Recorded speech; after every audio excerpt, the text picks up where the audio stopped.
Olá pessoal, tudo bem? Sejam mais uma vez bem-vindos. Vamos iniciar o nosso terceiro módulo e nesse módulo vamos tratar da periodização, do conceito, da definição histórico da evolução dos modelos, do que é periodização até a tendência atual, os tipos de periodização, dinâmicas das cargas, que é bem interessante para poder entender a praticidade, o como pode ser efetivo realmente um treinamento periodizado e também alguns dos principais modelos de periodização.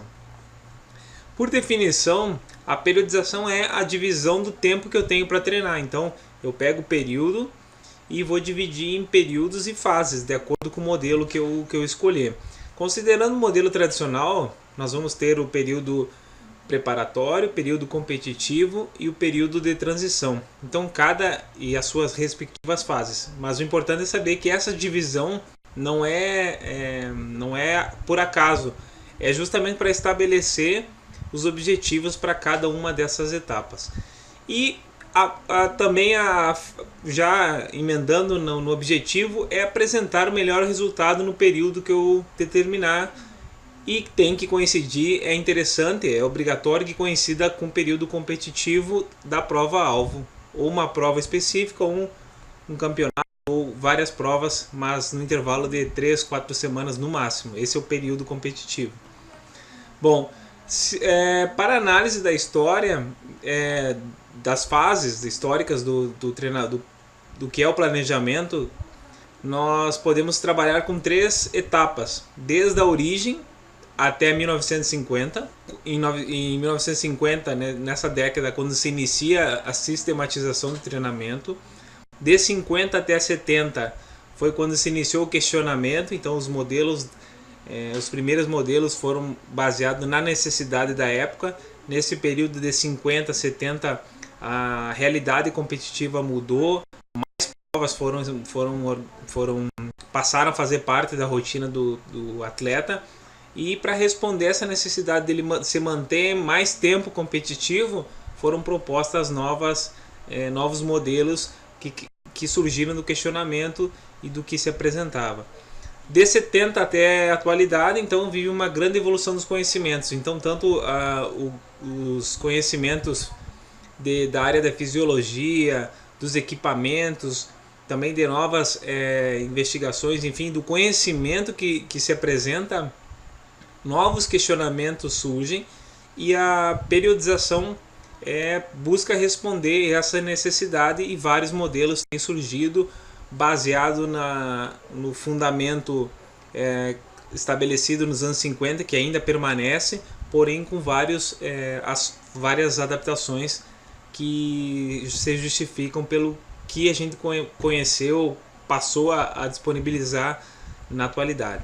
Bom, embora muitas vezes a gente não veja na prática a periodização, não veja o emprego efetivo da periodização nos dias de hoje, a periodização não é uma ideia nova, ela surgiu na Grécia Antiga. Eles estabeleciam 4 dias, que chamavam tetra, que era uma dinâmica de cargas que eles davam ali para treinamento da pessoa comum, do cidadão comum, para transformar em atleta, e também para fins de treinamento militar. Então essa organização da carga para melhorar o condicionamento, chamada tetra, foi a origem do que é a periodização. Nos anos 50, Matviev, professor russo, ele estabeleceu um fundamento, ele organizou, apresentou um modelo de periodização que faz relação das etapas de treinamento com as etapas de adaptação. Então as fases, aquisição, manutenção e perda, ele fez coincidir com a fase de adaptação da síndrome de adaptação geral, que foi apresentada por Rensselaer. Então, no momento que meu organismo sofre um treinamento, ele vai adaptar, coincide com um período de preparação, período preparatório. Período de competição vai coincidir com o período de manutenção da condição física, que se espera que seja melhor, e depois na perda cai no período de regeneração. Então essa combinação revolucionou o planejamento em função da periodização. É dos anos 50, mas ainda se mantém, embora questionado, embora algumas alterações, mas se conhece o Matveev como o pai da periodização. Os objetivos específicos para cada etapa para atingir o auge da temporada no período da competição escolhida. Então, coincidir o treinamento com o período de competição é o grande fator, é o grande objetivo da periodização.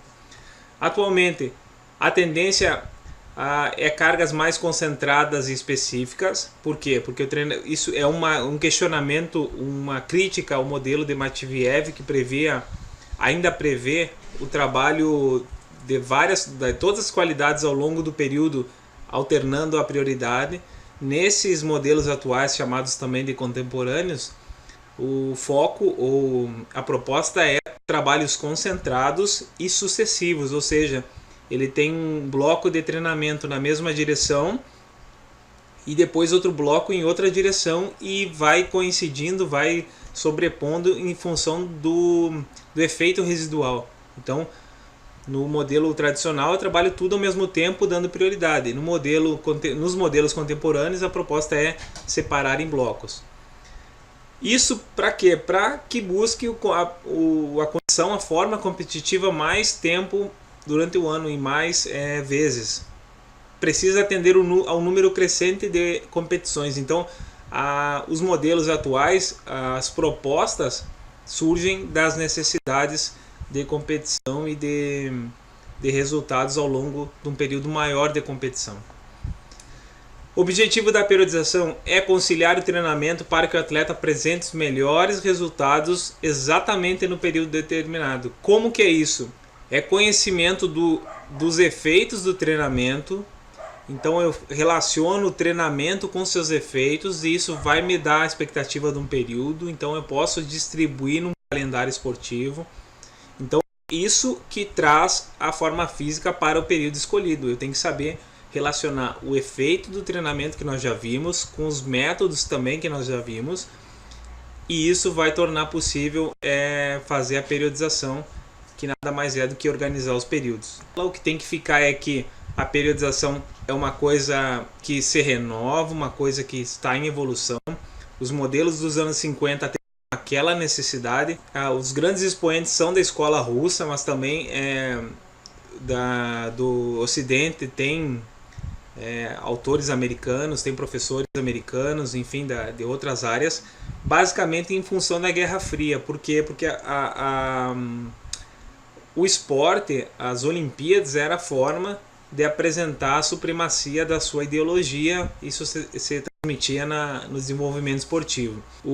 A realidade competitiva era outra, estou falando ainda dos anos 50, então se permitia um período de preparação mais extenso, porque o atleta tinha períodos bem marcados para competir, e ao longo do tempo esses períodos de competição ficaram mais presentes. O atleta tem que apresentar mais resultados para entrar na mídia, e isso foram surgindo a partir dos anos 70 novos modelos. E então basicamente nós temos os modelos tradicionais, que são baseados no Matveev, e os modelos contemporâneos, que são os modelos em blocos, que tem o Verkhoshansky, o professor Yuri Verkhoshansky, como o principal modelo desses trabalhos em blocos e concentrados.